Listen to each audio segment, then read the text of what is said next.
Samir, ka san yadda bishiya take ji yayin da aka raba ta da jijiyoyin jikinta? Ka san yadda uwa take ji yayin da aka raba ta da ɗanta? Ka san yadda zafin fitar rai yake? Ka ji tausayin Halima Samir. Kai kaɗai ne za ka iya cire Halima daga cikin halin da ta fada. Don Allah ka tausaya mu. Shi fa Alkur'ani mai girma bai san ka ba, amma ya san halayen. To bari faɗa miki yaran da kike ji. Daga yanzu duk wani ɗawainiya naki a gidan nan ke zaki wa kanki. Dakata mara. Ba da buƙatar na san ko su suke shirya wannan abin. To tsinanne mara albarka mayaudari, kai da wata tsinanniya ce a gaban mota. Ni in saki abu ki ibin umarni na ki sa wani wanda bai kai ya wulakanta ni ba yana wulakanta ni. Kai dakata ka talo fitilar sharri na rantse da Allah ta haifi kamata. To ka ji na gaya maka tsuntsun wannan ta zo kar ka ƙare bari ta shigo cikin gidan nan, wallahi in ka ƙara bari ta shigo min cikin gidan nan wallahi sai na ci maka mutunci. Ka ji na faɗa maka kenan. Asma'il bai faɗa miki kan cewa gurin cacen mu ɗaya da shi ba.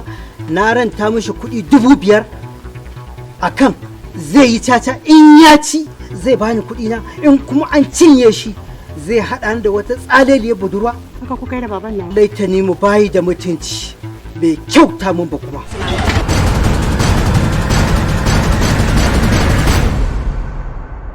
Duniya ta.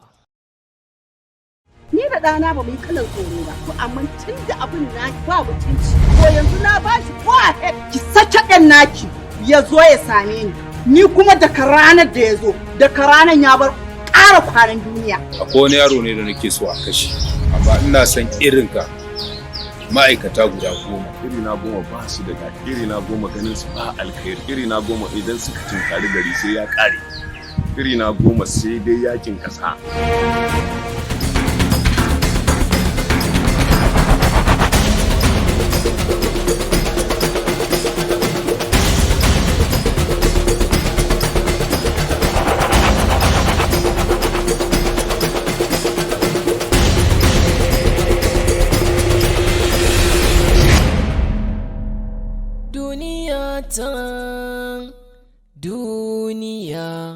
Duniya ta